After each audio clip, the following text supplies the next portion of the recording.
The home video update is sponsored by you. Yes, you. Head on over to patreon.com/home video update to join as a patron to unlock exclusive membership benefits. Thank you for supporting the home video update.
Hey guys, it's Mike. It's just after 2:30 in the afternoon on the 1st of December.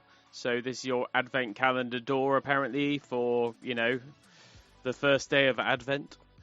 So I'm back. I wanted to wait a little bit for popping this podcast out because I was waiting on a few things to be delivered, and one of which did actually come yesterday. So I could actually sit down and watch it before I did the podcast. So I actually wanted to talk about it on the podcast as opposed to just have it sitting here, if you see what I mean. I'd rather have it here so I can actually feedback on what my thoughts were on it and things like this. So getting into what we've been watching first. I say we because there's only me, of course. That's the raw we, I'm guessing. What I just watched, what I was waiting for more than anything else, was Kevin Reynolds' Robin Hood, Prince of Thieves. This is the new Arrow release. So people know I've been a bit more vocal now about Arrow and their quality or maybe lack of quality recently. They're still very good, don't get me wrong, but they have some issues here and there. And before this turned up, I was looking at Caps on Capsaholic, and there's some interesting stuff where there's some macro blocking going on in some of the dark scenes. It's a very dark movie. It always has been. Very dark, very lit by flames and firelight and things like that.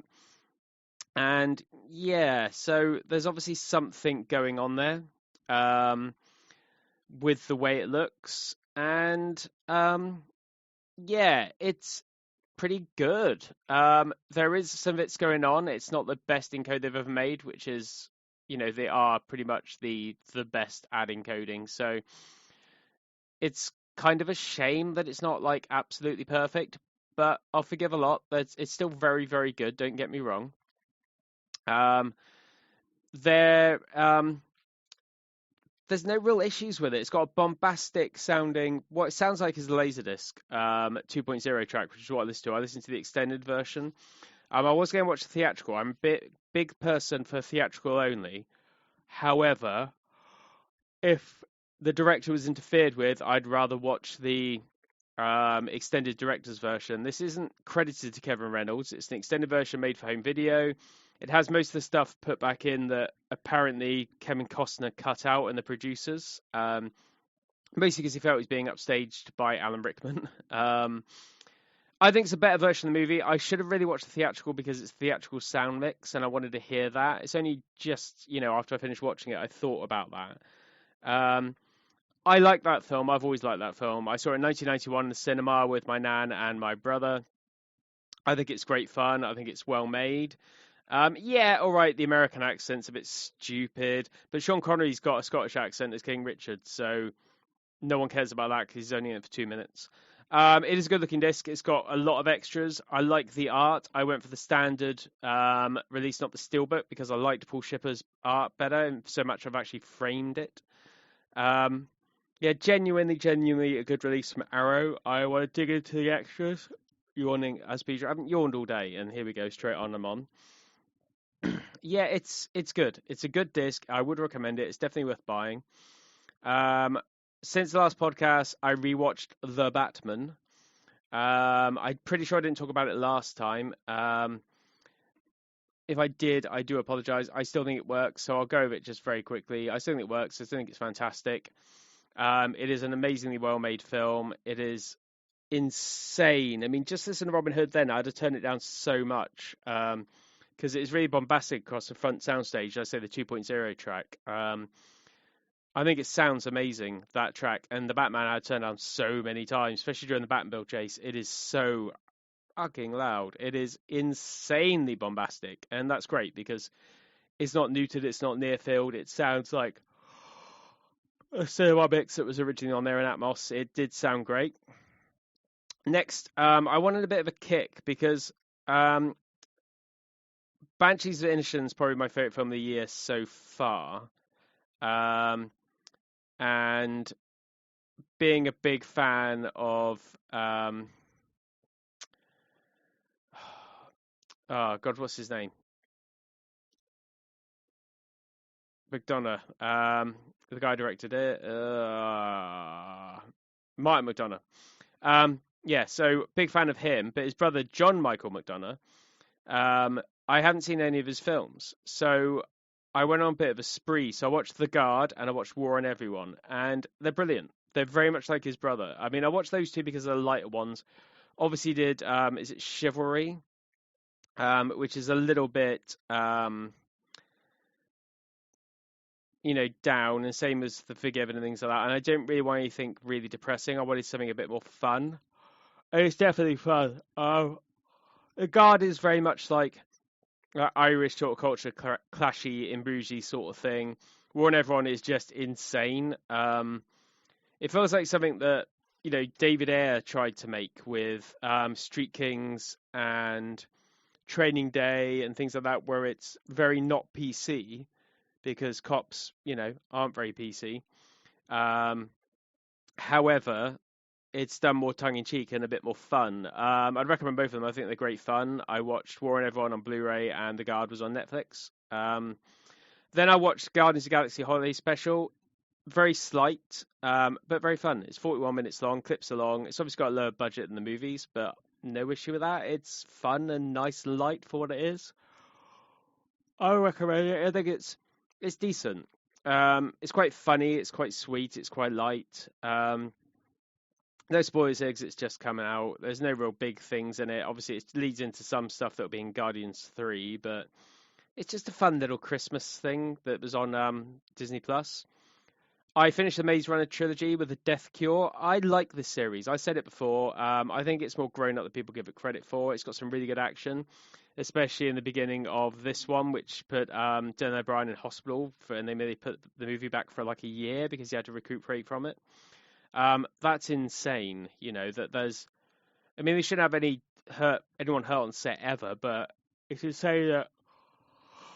So that happened in like a Maze Runner thing with a star as well, who went underneath a car when trying to climb out of it and board a train. They had to go back to Weta and digitize it. I mean, the special effects are really good in this series, like really well made. It's genuinely a likable set of films that I think a lot of people wrote off as young adult tosh, and they are to an extent. There is a little bit about, which girls are you going to end up with? Who's he going to go with? What's going to happen? Ooh. It's not really about that, though. There is some of that, but it's not about that. Watched on 4K Blu-ray with the Atmos soundtrack. It's the only one with the Atmos soundtrack. The rest of them were when Fox were just doing 7.1, which sounds perfectly fine. It's not the original mix, but it sounds perfectly good. Then I watched Wednesday. I've so far watched episode 1 and 2 of Wednesday. That's on Netflix. It's okay. Feels slight and light. I think it's worth watching for Jenny Ortega alone. I think she's fantastic, and I can't remember the other girl's name who plays her roommate, Emma Myers. She's fantastic. I think they're brilliant. It's basically like a way darker R-rated Harry Potter.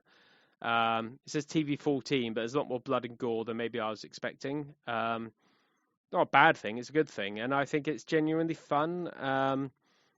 It doesn't feel that Tim Burton-y, but I don't know what Tim Burton is anymore after the Dumbo and all this stuff. He's not really the Tim Burton that I grew up with. I'm going to carry on watching it. Hasn't really grabbed me fully like something like Andor did. But I will keep watching it because I did enjoy it. I watched Star Trek Into Darkness because I watched Star Trek 2009 the other day. So I thought, well, maybe if I watch Star Trek Into Darkness, I might as well carry on. Still looks like shit on 4K because of the encoding. Paramount, we've said it before, they are the worst. They are terrible. It blocks up like mad, but the IMAX scenes are gorgeous, and there's so much IMAX in it. It's a shame there isn't a better version. It's a shame they haven't re-released it with like a remaster or something because the IMAX the IMAX scenes are so beautiful. That 70mm stuff they shot for it is gorgeous. Begrudgingly watch it on that because it's the only way to watch it. I will watch Beyond, probably Saturday night. It's probably my main go-to thing. Then after the sad passing of Albert Pune, I watched Nemesis. Not sure that I've ever seen Nemesis. I think I have, but I don't remember it. Or I remember bits of it, or I saw bits of it on TV or on VHS rental or something. Do you know what? It's one of these films, and I'll say the same about the other film I watched of his, where the soundtrack's probably the worst thing about it. And it's so overbearing that it seems so low budget because of it. Because the action's actually quite good in Nemesis. It just needs that toning down of the really, really bad, God almighty, the really, really bad bombastic bum bum bum bum bum bum bum bum bum. But it's like the first season of like Doctor Who, or like up to past Tennant leaving. You know, it was like hum bum bum bum bum bum bum. The music mix was too high and it was too bad. If it had more subtle, more energetic, more grown up, quote unquote, music, it would actually work a lot better. And I think it's seen less as a B movie. And I get the whole thing of like wigs and stuff, but he's got a different haircut in every scene. It's so distracting. It's like it's flashback, flash forward. Oh no, it's a different wig. It's so weird. I liked it. It's fun. And then I watched Cyborg. I actually went after he died. I was going to watch. I've had a downloaded version of the normal film and Stinger for a very long time, and I never watched them. I watched Cyborg obviously a billion times on VHS. I don't think I owned it on DVD. I might have done. Yeah, I think I've got it on DVD. Because it's fun. Cyborg. It's great fun. So I went out because HMV doing 12.99 for the 88's film version. And I went to my HMV and they had the limited edition version, which came with the postcards, the poster, the metallic slipcase, and they're individually numbered for £2 more. And they're meant to be an out of print ages ago, so I thought, well, I'll have that. And it's a gorgeous looking disc. The master is very good. It's obviously a newer MGM master. I don't know if it's the same as the one that Shout released, because Shout are crap. But it's well encoded. It looks nice. It sounds nice. It's got original 2.0 soundtrack, and it's Cyborg. I want to see Stinger even. I want to see the proper uncut version of it. I know it's mostly VHS and it looks like shit, so I don't know how much I'll be able to cope with that, but I am tempted to give it a try. Then I streamed the 4K version of Willow on Disney Plus. I have the Blu-ray in the steelbook, the very ugly steelbook. Should have used Juice Druzan art, but they didn't. But I watched the 4K version, and do you know what? It's a newer master. It looks really good. I know some people have talked about Disney Plus and their upscales, and this isn't true 4K or whatever else in some of their movies. But it's genuinely gorgeous. I hope that means we get a 4K disc, because they do put out stuff when there's a 4K master. Because now they've done Enchanted, I'd love that double pack with that, and Disenchanted. That'd be amazing. I was going to watch Disenchanted this week, but I haven't got around to watching Enchanted again. So I watched Willow, still holds up, still great. The James Horner score. James Horner is a god, was a god. He was one of my favourites. Everything he did. I know idiots out there say, oh, he uses all his score. Well, I literally just watched Robin Hood, Prince of Thieves, and there's so much Die Hard in that Michael Kamen score. It's unbelievable. So everyone reuses their things. They have their themes. They have their style. John Williams does. They all reuse their own stuff. Hans Zimmer doesn't, because he doesn't write his own stuff, so he uses whatever he steals. Then I watched the first episode of the TV show, and I really liked it. I think it's very good looking. I think it's well directed. I think it's well written. I think it's fun. I think is it James Newton Howard who did it's one of the three named musicians. James Newton Howard, yeah. I think he did his own thing at the same time as doing James Horner. Some James Horner's like themes are thrown through there. Uh, I actually think that he's really underrated. Him and Harry Gregson Williams are very underrated. They get used for like the big budget stuff every now and again, but not enough. Because he did work. He was a Zimmer boy, really, off and on. But he did a lot of really, really good stuff, and he should be better known for it because I think Zimmer took, most of the plaudits and stuff on some of the stuff he did. But it's a shame because he does really good work. And yeah, sure, he is riffing on James Horner quite a bit here, but why does that matter? It doesn't matter because he does really good work and it sounds good. I mean, his score on Waterworld is fantastic, for example. Yeah, it's just a shame, really, that we don't have James Horner around to be able to do this. And I'd be more excited to go see the Avatar sequel if James Horner was still doing the score. Unfortunately, that's just not a thing anymore. But there's some really, really good stuff in it. Yeah, I think that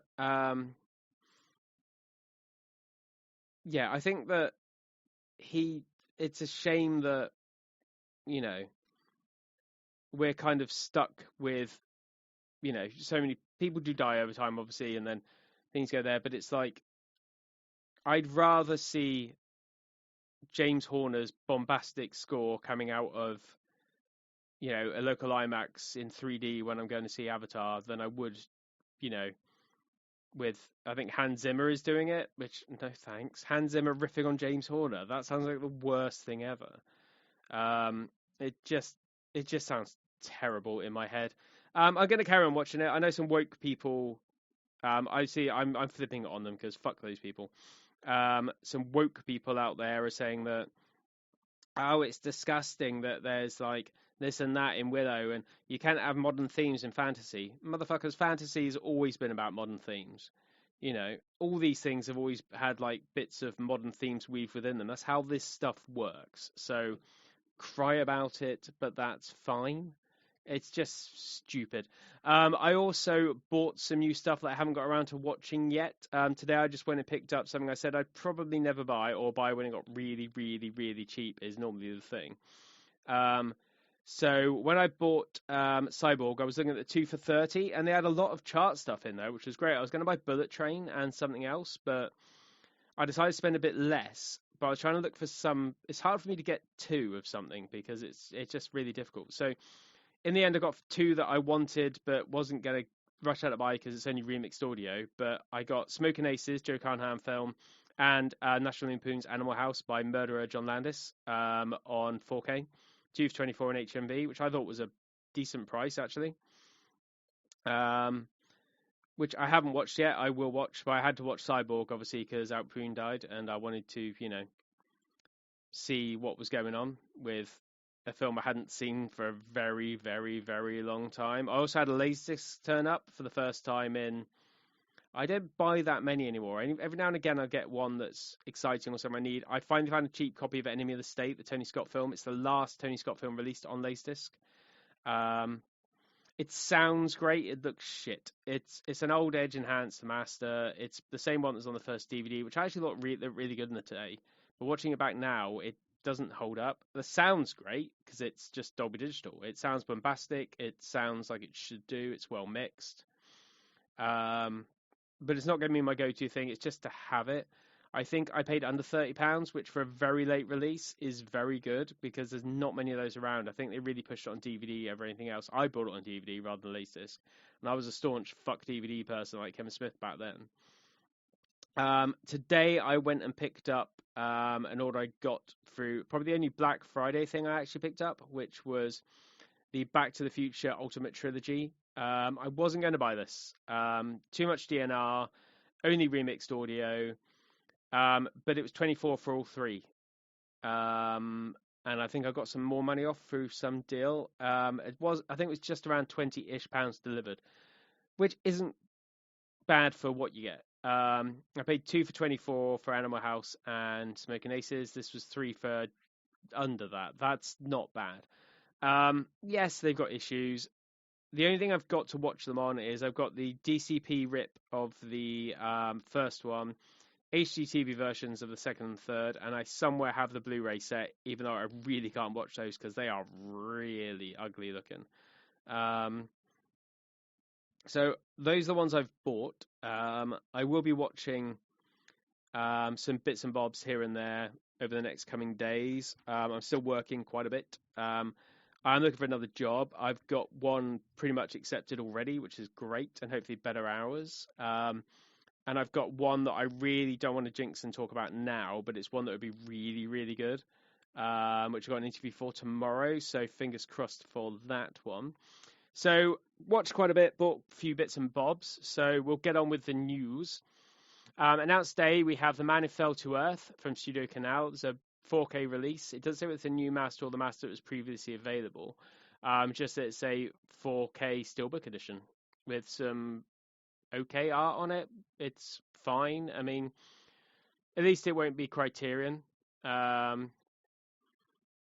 It's it's nice to have like a cheaper and like normal version of it. I imagine it will be exactly the same version. That's that's the same master rather. I mean, we'll have to wait and see. I'm probably going to pick it up. I do like that movie. It's weird, but it's fine. Vestron Video through Lionsgate are releasing the Dentist Collection. Now, these are films that I really can't remember seeing, but remember bits of them vividly. I like Brian Uzuna and all the stuff he's done, so I probably will pick them up. I'll either pick them up or I'll just if I'm streaming somewhere just to be able to watch them again. If they're cheap, I might buy them. Let's see how much they're going for. $17.99 for 2 films. That's probably worth picking up in it, I think. Doesn't say anything about a new master. I imagine it would be because they haven't been on anything ever. So it's definitely worth a watch, I think, and a cheap buy. Film I've loved for a very long time that no one really cares about or talks about, Crimson Rivers. I did talk about it last time. Kino are releasing it. We actually have a few specs. We have a video commentary by Matthew Kassovitz, Jean Reno, and Vincent Cassell. Investigation documentary, Making of a Corpse featurette, the Chase storyboard comparisons, optional commentary, Avalanche multi-angle feature, theatrical trailer, French and English 5.1, which is brilliant. I'm so glad both are on there. Blu-ray reversible art, limited edition, slipcase, and optional English subtitles. I will be buying this, like 100%. I love this movie. I like Matthew Kassovitz. I will 100% pick this up when I can find somewhere that's going to be selling it. Probably WoW HDs, where I get most of the Kino sort of stuff from. It's sort of easier to get. Now for disappointment. Rob Cohen, whether he's cancelled or not, probably. But, well, there was some stuff about his daughter, wasn't there, and some other problems. But, yeah, they're releasing Dragonheart in 4K. I'm happy Dragonheart is coming out in 4K. I'm not happy that Shout are releasing it. Hopefully, this film feels like a film that Arrow would put out, like a Waterworld, like maybe The Frighteners, which hopefully my copy of The Frighteners is coming soon. It's literally in the post now. It's been posted. There's some scuttlebutt about the Turbine, the only place is going to release it for 4 years in 4K, which, hey, suits me. I paid a fortune for it, but at least I've got a copy of it coming, which is great. The screenshots look amazing, so I'm happy about that. So I'm hoping Arrow would put out Dragonheart and something like, something like that, because it feels like Robin Hood and stuff like that. The 90s stuff they put out to, get the big sales in. One for them, one for us sort of thing, where they do good stuff. But Paramount, Shout, I just don't trust them. I think they're crap. I want this on a decent looking thing. I want a 4K remaster of it. Because it looks like crap on every other version. You can talk about the German version all you want. It's just the original Universal version without, the crap put on it. It's better, sure, but it's not good. mainly because it's got the gorgeous 5.1 mix, especially when Drago is flying around talking around the soundstage. Gorgeous sound mix on that film. We have Belly come from Lionsgate. I saw this when it first came out because I was big into hip hop back then. And Hope Williams obviously directed the best music videos of the time.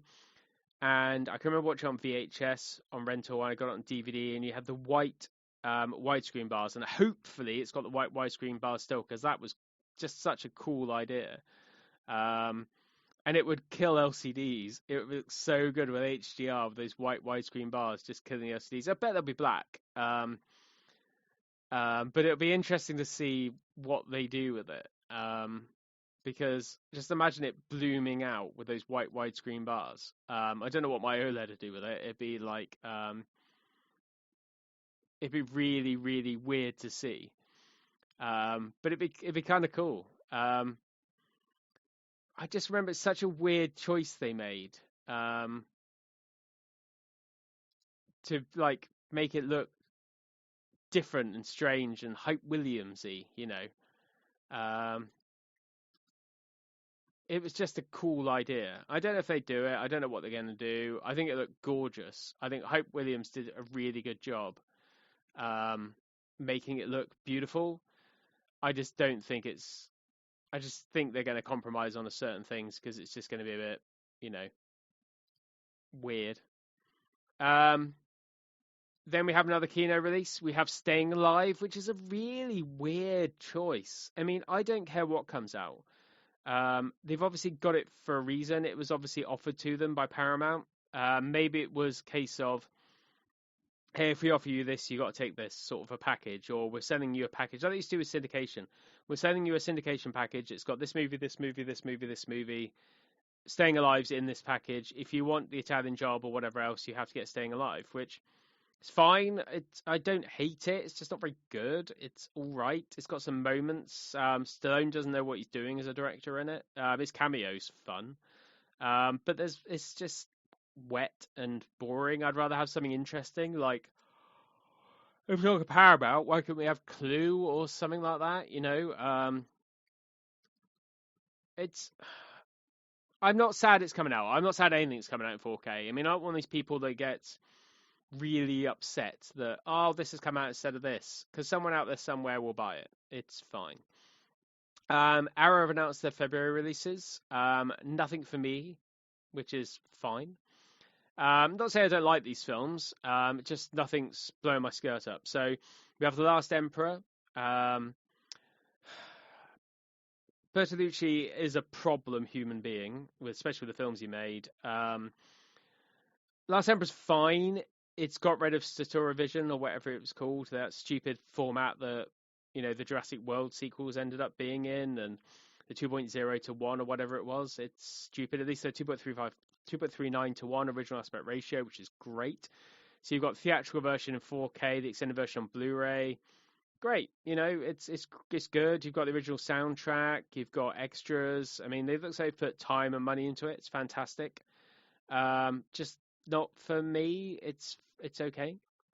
.com for Murder, which is a film I'd never even heard of.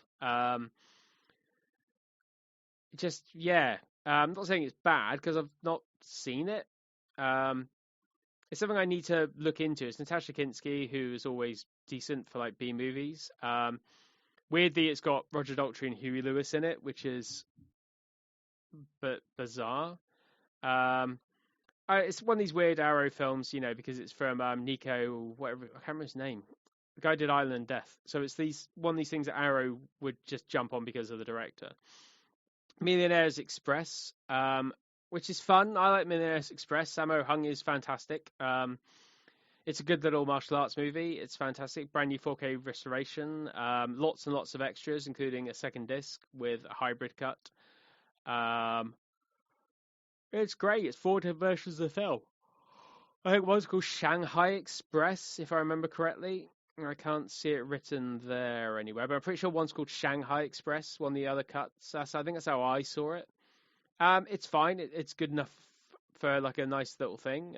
It's something I'd pick up in a sale. It's one of these things that, hey, I've got 7 or 8 like a 10 for £10 deal or something where you need like to pick up another one. That's the type of thing I'd pick up in one of those deals. The Vagrant, which I've never heard of, cult 90s classic apparently from Chris Wallace, the FX Genius of Gremlins and The Fly. It's got Bill Paxton in it, Michael Ironside, Colin Camp. You know, I've heard of these people. I've just never heard of this film. It could be something that I've seen, obviously, in a VHS rental place or something. It's not ringing a bell. If I can have a look for The Vagrant 1992 VHS. Let's have a look. And see if I can recognize it just from the cover. Because I would watch Bill Paxton films all the time back then. Well, that's the American cover. That is not ringing a bell with me at all. If I put UK in. Because I would look at all this stuff, you know, on a VHS shelf. No, I have not seen that VHS cover, like, literally at all. That's weird looking. I'd been drawn to that. If I'd have seen that, I'd have gone and, like, had a look at it. But I don't remember seeing that at all. Decent extras by the looks of it. It's got 2K restoration. It's got lots of stereo 2.0 audio. Fantastic. There's another box set, Giallo Essentials. It's got Evelyn Came Out of the Grave and The Iguana with a Tongue of Fire. Films I've never heard of. I'm getting really bad at this, where it's like it's esoteric films that the internet seems to know and love, and for some reason they've just passed me by, and I thought I loved all these weird little films, but apparently not. It's just Johnny Mnemonic and Slipstream. Those are my two. We have The Sisters Brothers, which I've been meaning to watch for a very long time, and I've got the Blu-ray, so I'm not going to jump on this 4K just because I've got the Blu-ray, and I wanted to watch it and haven't. So I want to watch it and see if I like it. I like the cast, the director's good. I just never got around to it, so it's a 4K release. It's got 5.1 audio, which it would have been originally, which is fantastic. It's got tons of extras. Reversible sleeve, and there's a Blu-ray as well. So, yeah, it's not a bad lineup. I mean, Last Emperor's got a nice box set. It's got the original art. It's got both cuts. Same with Millionaire's Express with the 4 versions. I mean, they've done good stuff. It's just nothing that really, you know, makes me think I really need to see this. We have from a Gun Shout Factory, the Magnificent 7 Collector's Edition 4K Blu-ray. Great. So rather than MGM giving it to someone who, you know what they're doing, I'd rather it went to a Kino, definitely Kino, Jesus. Well, they've had issues, or an Arrow or someone like that. Maybe Arrow get it in the UK. That'd be amazing. If they did a beautiful new set of a Magnificent 7, great. If they did a box set with all the sequels on Blu-ray, even better. I'd love that. If it was Ride and all the other ones and the Guns of Magnificent 7, I'd love the sequels. I've got the DVD box set somewhere of all the sequels. It's great, you know. I love Magnificent 7. It's absolutely fantastic. But Shout Factory, why do they get the best films? It's really annoying. They must pay decent money for them, and they must sell obviously because people want them. Just a shame, just an absolute shame. So yeah, with the main topic of this week, I wanted to jump in on something that inspired me when watching what's it called? Robin Hood Prince of Thieves. So Robin Hood Prince of Thieves was put out by Morgan Creek, and the score for it became the Morgan Creek like chime that you'd hear at the beginning of something that Morgan Creek did. It also became the Disney home video thing as well. Da, da, da, da, da, that one. The minute you hear it, you think, oh, Morgan Creek production. And this opens as well. The Blu-ray of the 4K opens with the Warner Brothers original logo. It's gorgeous to see that again. Like the static logo from the 90s. It's so nice. Yeah, so looking at Morgan Creek slate. Now, I did this when I talked about the people, the Arrow deal with Disney, the Criterion deal with Disney, to see, you know, what I'd want to come if Disney were licensing stuff out and who would like to put it out. Now, there are a lot of movies that they kept when Morgan Creek parted ways with Warner Brothers. Um, and there's a lot of ones they haven't. So I'm not sure the exact list. I know a lot of them are still, being moved around or whatever else, and some of them are with some companies and some with different companies and things like that. They are licensing them out now, which is fantastic. Arrow have had the rights for Last of the Mohicans, Robin Hood, Prince of Thieves, and the Ace Ventura movies for a very long time. So looking at the stuff they've put out now, I'm going to go through some stuff that I'd actually want to see, if possible, from someone like an Arrow or someone like a Kino or whoever else they want to license the stuff out to. It's probably going to be Arrow, because Arrow have done True so far. Or they also had True as well, sorry. True and they've done Robin Hood. Hopefully that means we're going to get Last of the Mohicans with all the cuts. That'd be amazing. That's one I definitely want. I love Michael Mann. He should leave things the fuck alone. I want Last of the Mohicans desperately. Ace Ventura, I'd buy a box set. The transphobia in the first one hits a little bump now. I'm not a big fan of it, but hey, it'd be fine. I'd love. I don't think it'll work because of the rights. I know Warner Brothers didn't have it. Vestron, I think, still have the first one. I don't know who have the second one. I think it's Fox still in the UK. A Young Guns box set, that would be bliss. A massive Young Guns box set would be amazing. I love those movies. I think they're great. And they're actually weirdly historically accurate, which is really strange. Dead Ringers, they had. I'm pretty sure they haven't got the rights to that anymore. I would like to see Nightbreed released from someone who isn't Shout, and I'd like to see both cuts. That would be fantastic. Most of these are Fox, though. They worked with Fox for quite a while, so Pacific Heights is a Fox movie still, I'm pretty sure. Exorcist 3, they should be able to get because they did the Blu-ray. I don't think I'd upgrade to a 4K of Exorcist 3. I think the Blu-ray I've got is fine. It's got both cuts. If I want to watch Exorcist 3, I'll watch that. One thing I really love, this is part of Mike's 90s milieu of films he really, really loves and no one gives a shit about, is Free Jack, Jeff Murphy film with Emilio Estevez, Anthony Hopkins and Rene Russo. It's a really bad film, but it's really fun. It's got like Mick Jagger camping it up. It's great fun. I love that film. It's great. A film that is sadly forgotten, mainly probably because of Jeffrey Jones, is was it Jeffrey Jones in it? I'm pretty sure it was. I'm going to dig myself a hole here. Yeah, Jeffrey Jones, which is Stay Tuned, which is a Peter Hyams movie. That movie's great. That movie is fantastic. I've been avoiding the German Blu-ray for such a long time because it's so expensive that I was kept hoping that someone else would release it, like a region-free version or in a lovely box set, or some other version, and there isn't any. It's really sad that it's kind of dead. John Ritter deserves to be, celebrated for the stuff he did in it, and Peter Hyams did a really good job. It's a really fun film, and it's a genuine shame you can't get a decent version of it. I'd love a box set from Arrow for Stay Tuned. That'd be amazing, with all the different posters as well. So Last of the Mohicans we know about. They've already got the rights to it. It's co-production with 20th Century Fox, so could be an issue, but I don't think it will be. True Romance, already out, lovely. And we talked about Ace Ventura. Major League, I loved when I was a kid. I don't know if I would buy a Major League box set with like the first two, maybe. I like the first one. I think the first one probably holds up quite well still. I just don't think it's a good enough film to be able to double dip on a Blu-ray or 4K from someone like Arrow. I mean, look at this list. They did put out some absolute garbage. They did also put out Natural Born Killers. I'm pretty sure that's a Morgan Creek production, but I'm pretty sure also, because it's not on this list I've got in front of me, that Warner Brothers still retain the rights to that one. So it's a separate thing. There might have been a co-production. What else have we got that I'd love to get?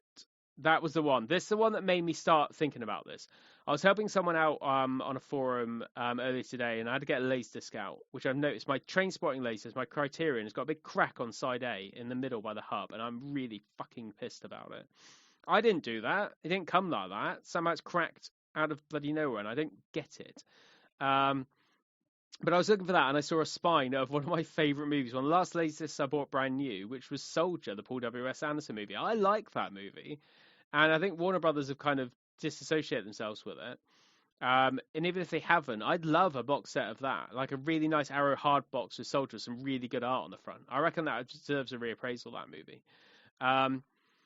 One film I really, really, really, really love that everyone just doesn't give a shit about, which is Heist, which is David Mamet film with Gene Hackman.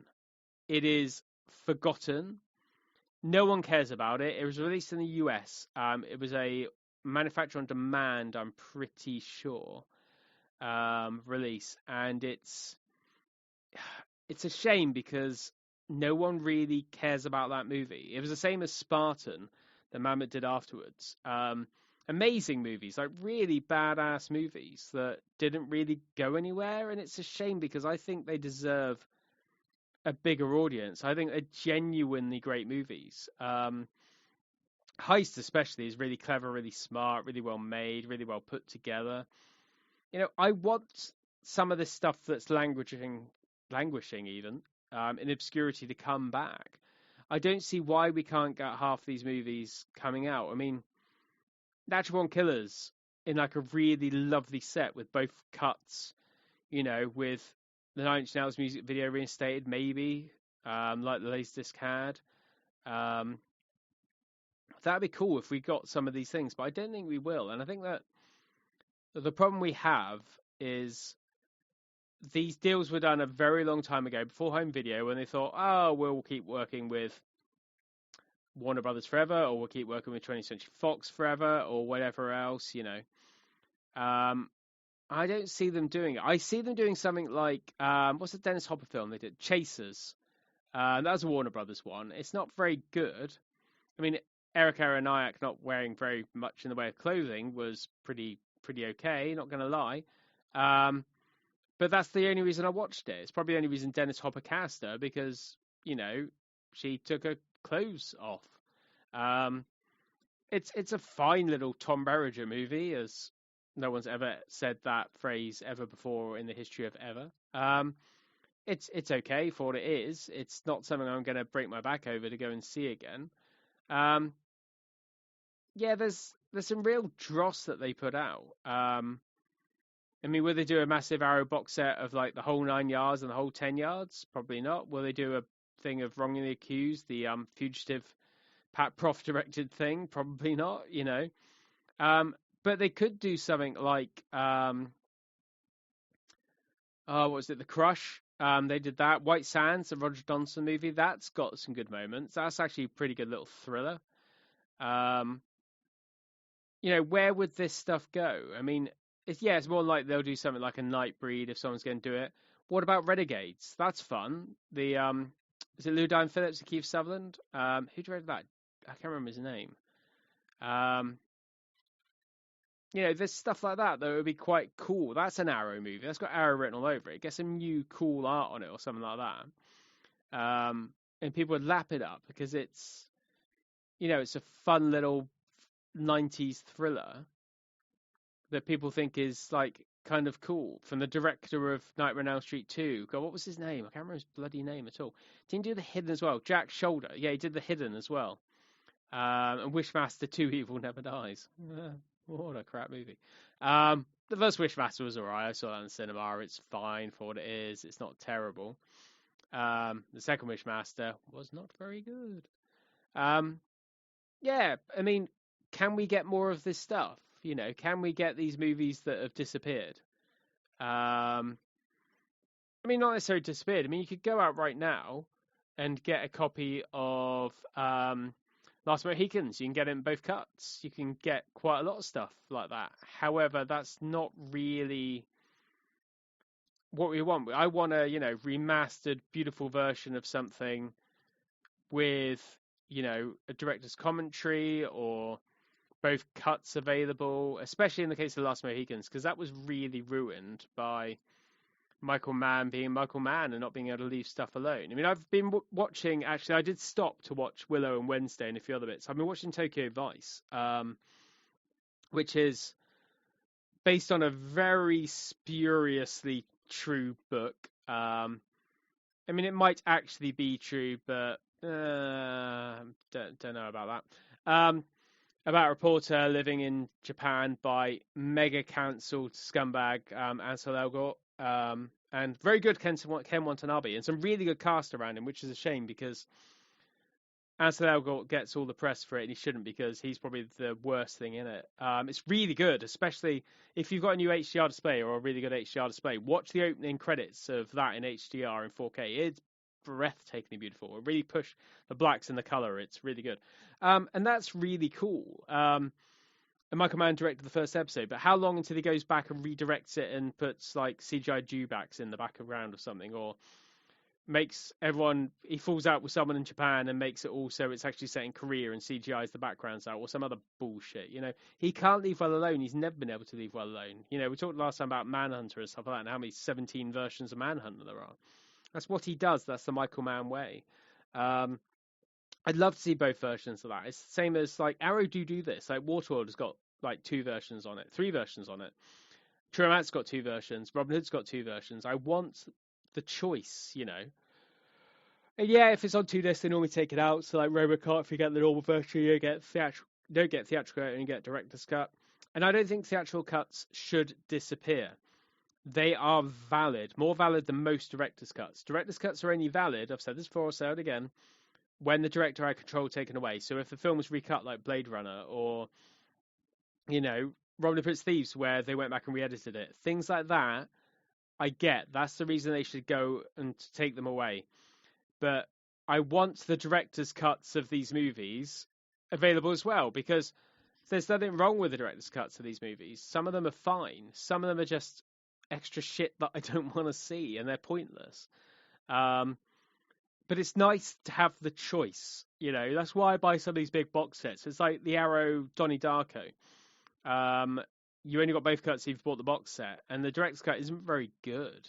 The original is amazing, obviously, but the director's cut I just don't like. So it limits your choice, and you shouldn't limit choice on these things. So yeah, let me know in the comments what you think about, what Morgan Creek films you'd like to see, or what you'd like to see go back in.